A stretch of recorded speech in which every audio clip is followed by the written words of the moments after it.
In the broadest terms imaginable, the anthropology of religion is a subfield within sociocultural anthropology in which researchers use a variety of qualitative methods to study religious beliefs and institutions around the world. Specialists in the field explore the range and diversity of religions, looking at their similarities and differences, and ultimately assess the relationship between religious beliefs and the social, cultural, and natural environments in which those beliefs and institutions exist.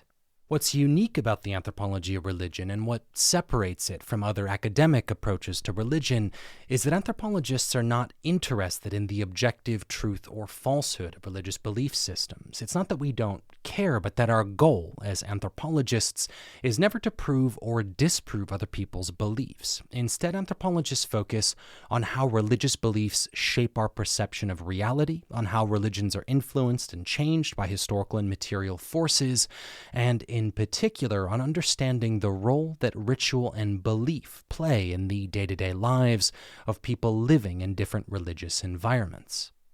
It may seem counterintuitive, but as researchers, we would never try to prove, to pick one common example, that monotheistic prayer is an effective or ineffective way of treating disease or physical injury. Anthropology is just not that type of science. Instead, we would explore how the belief in prayer influences the worldview and culture of people living in different monotheistic communities. In fact, the anthropology of intercessory prayer is a thing, and it does exactly that. It's a really interesting subdiscipline to which some of my favorite ethnographers have contributed.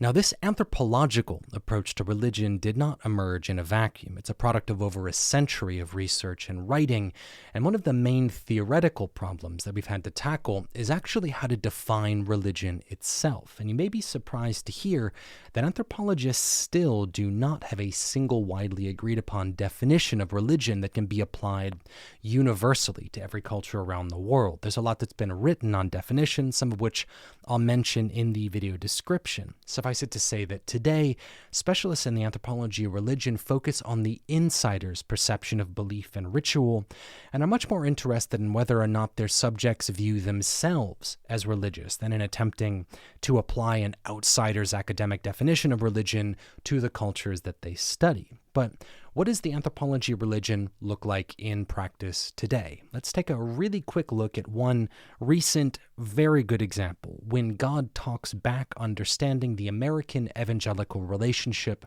with God, written by a cognitive anthropologist named Tanya Luhrmann. This is an ethnographic study of a contemporary North American evangelical congregation in which the congregants claim that God speaks to them when they pray, sometimes through visions and revelations, but also sometimes with a literal voice that only they can hear in quiet moments of reflection. And the question around which the book is structured is, what is actually happening when people claim to hear the voice of God? What does that look like and sound like from an insider's perspective in the words of the people that experience it?